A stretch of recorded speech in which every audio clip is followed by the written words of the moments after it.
Alors, première question, en cas de pépin, donc en cas d'accident, qui est pénalement responsable en matière d'hygiène et de sécurité? Alors, pour répondre à cette question, qui est très importante, il faut savoir une première chose. Lorsqu'on travaille dans une entreprise, quelle qu'elle soit, privée, publique aussi, ils ne le savent pas, mais c'est pareil, eh bien, on est soumis en même temps et cumulativement à l'application de deux codes. Commençons par le code du travail. Qu'est-ce que c'est que le code du travail en matière d'hygiène et de sécurité? Eh bien, je dis toujours, pour essayer d'être le moins obscur possible, que le code du travail en matière d'hygiène et de sécurité, donc la partie du code du travail qui nous intéresse ce matin, c'est l'équivalent du code de la route du chef d'entreprise ou du chef d'établissement. Puisqu'il est écrit quelque part dans le code du travail que le responsable pénal de l'application dans un établissement des règles d'hygiène et de sécurité, je parle du code du travail, c'est le chef d'établissement. Autrement dit, le coupable de principe, on le connaît d'avance, c'est le chef d'établissement. Pourquoi? Parce que c'est écrit dans le code du travail. Donc en principe, quand par exemple, il n'y a pas un équipement de protection individuelle, il n'y a pas de document unique, en principe les plans de prévention sont mal foutus, ou ils n'existent pas, le coupable, on le connaît d'avance, en principe, c'est le chef d'établissement. Car c'est lui, je répète, qui est en haut de la pyramide de l'établissement, c'est lui qui a le pouvoir disciplinaire, économique au moins en partie, et donc on en tire une conséquence, il est en principe coupable en cas d'infraction aux dispositions du code du travail. Ceci dit, attention, le chef d'établissement a la possibilité, et ça ressort et du code du travail d'ailleurs et de la jurisprudence, de passer le volant, si je puis dire, à l'un de ses collaborateurs. Et qu'est-ce que c'est que cette passation de volant? C'est la fameuse délégation de pouvoir. Et donc un chef d'établissement a la possibilité de donner une délégation de pouvoir à l'un de ses collaborateurs, mais évidemment à condition de lui donner compétence, autorité, moyens.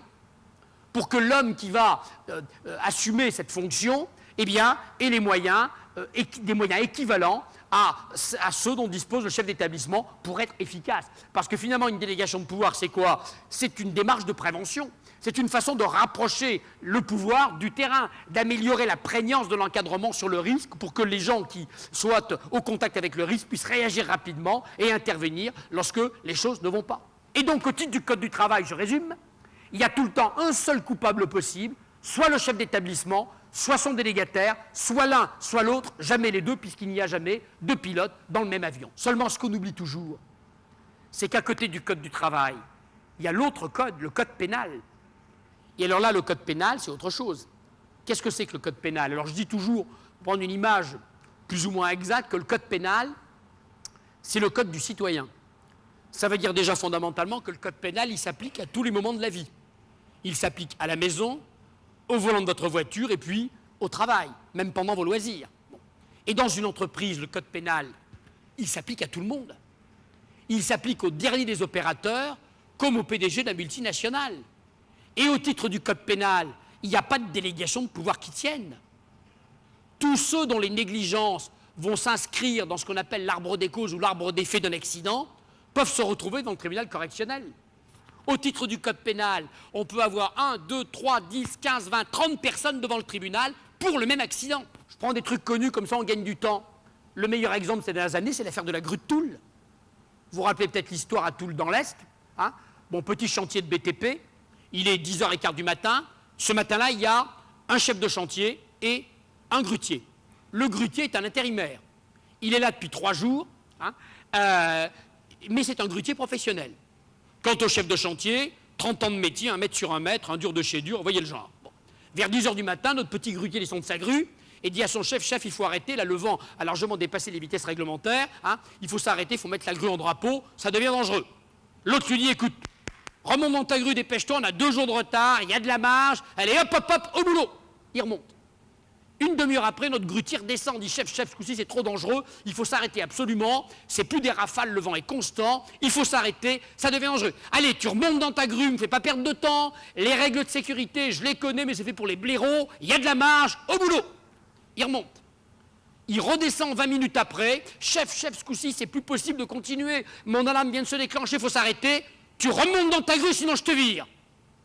Le malheureux remonte dans sa grue, puis évidemment ce qui devait arriver arrive. La grue poussée par le vent bascule, tombe sur le collège qui jouxte le chantier et écrase dans leur salle de classe 10 collégiens, il y aura 10 morts, 10 gamins de 16 ou 17 ans écrasés dans leur salle de classe par cette énorme grue. Et le grutier lui-même, d'ailleurs, sera grièvement blessé, puisqu'il faudra l'amputer d'une jambe. Eh bien, qui est-ce qui s'est retrouvé devant le tribunal correctionnel de Nancy, puis devant la cour d'appel? Le chef de chantier, le conducteur de travaux, le patron de l'entreprise de BTP et le grutier. Car le procureur a dit au grutier, monsieur le grutier, certes, tu étais un salarié intérimaire, précaire et tout, mais tu étais un grutier professionnel. Et le vent et le grutier, c'est deux choses absolument indissociables. Tu connais les règles de sécurité de ton métier, tu avais un anémomètre, tu avais une alarme, tu n'aurais jamais dû remonter dans la grue. Certes, tu as été mis en demeure de remonter, menacé d'un licenciement, mais tu avais ton droit de retrait, tu ne l'as pas exercé, ta négligence à toi aussi, qui était un professionnel du grutage, a participé à la catastrophe. Et notre homme s'est retrouvé dans le tribunal avec les autres. Alors évidemment, en première instance, les avocats du grutier ont fait feu de tout bois en disant « mais ça ne va pas les juges, ça ne va pas la tête, mettez-vous à la place de ce malheureux, intérimaire, à l'époque le BTP était subsinistré, il n'avait pas travaillé depuis des mois, il avait une mission, il espérait un CDI, il a une femme, des enfants menacés d'un licenciement, on aurait bien voulu vous y voir, vous les juges, vous y seriez remontés en courant dans la grue, alors foutez-lui la paix, en plus il a eu son compte, il est amputé d'une jambe, lâchez-le et intéressez-vous, vrai coupable. » En première instance, notre grutier a été acquitté, il a été relaxé. Le procureur a fait appel, et devant la cour d'appel de Nancy, notre grutier a été condamné pour homicide involontaire. Alors il a été condamné à une peine symbolique, 10 000 francs d'amende avec sursis, mais la cour d'appel a bien voulu marquer que tout simple salarié qu'il était, et puis salarié précaire s'il en est, eh bien lui aussi était tenu d'appliquer les règles de son métier, les règles de prudence, les règles de sécurité qu'il avait appris, qu'il connaissait, et que sa négligence à lui aussi avait participé à la catastrophe. Ma première question, c'est en cas de pépin qui est responsable, je récapitule, au titre du Code du travail, c'est soit le chef d'établissement, soit la personne titulaire d'une délégation de pouvoir, risque 3 550 €.